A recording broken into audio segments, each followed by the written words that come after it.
5 ദിവസം നീണ്ടുനിന്ന കാത്തിരിപ്പിന് വിരാമം. ഉരുൾപൊട്ടലിൽ കാണാതായ വടിവഞ്ചാൽ സ്വദേശി സ്വാമിദാസിന് മകളുടെ മൃതദേഹം ലഭിച്ചു. മേപ്പാടി കുടുംബാരോഗ്യ കേന്ദ്രത്തിന് സമീപത്ത് കാണാതായ 9 വയസ്സുകാരിയെ കാത്തിരിക്കുകയായിരുന്നു സ്വാമിദാസ്. ഭാര്യ ഡെത്തായി 2 വർഷമായി. ക്യാൻസർ രോഗിയായിട്ട് മരണപ്പെട്ടതാണ്. അപ്പോൾ അതുകൊണ്ട് അവൾ ഷേപ്പായി നിന്നോട്ടെ പറഞ്ഞിട്ട് 9 വയസ്സുകാരിയല്ലേ, അതുകൊണ്ട് അവിടെ ചേർച്ചതാണ് സാർ. അത് കിട്ടില്ല. 3 ദിവസമായിട്ട് ഞാൻ കാത്ത് നിൽക്കുകയാണ്. എല്ലാ മനസ്സിലും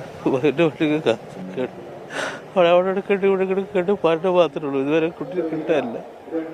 ഈ അവസ്ഥയത്ത് പേരൻസ്ക്ക് വരാൻ പാടില്ല.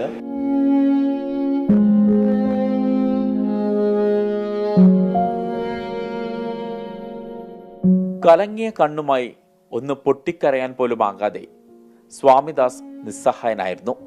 ഏകമകളെ അവസാനമായി ഒരു നോക്ക് കാണണം എന്നത് മാത്രമായിരുന്നു ഈ അച്ഛൻ്റെ ആഗ്രഹം. അതിനായി കഴിഞ്ഞ 5 ദിവസമായി ആശുപത്രികൾ കയറിയിറങ്ങുകയാണ് ഈ മനുഷ്യൻ. ഇന്നലെ വൈകിട്ടോടെ മൃതദേഹം കണ്ടെത്തി, തുടർന്ന് സംസ്കരിച്ചു.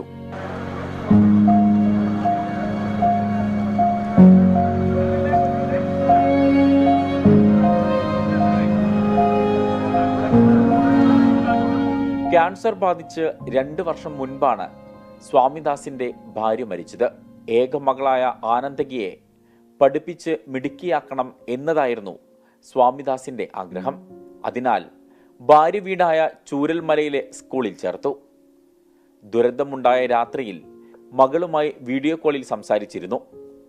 പിന്നീട് ഇന്നലെ അവളുടെ ചേതനയറ്റ ശരീരമാണ് സ്വാമിദാസ് കാണുന്നത്.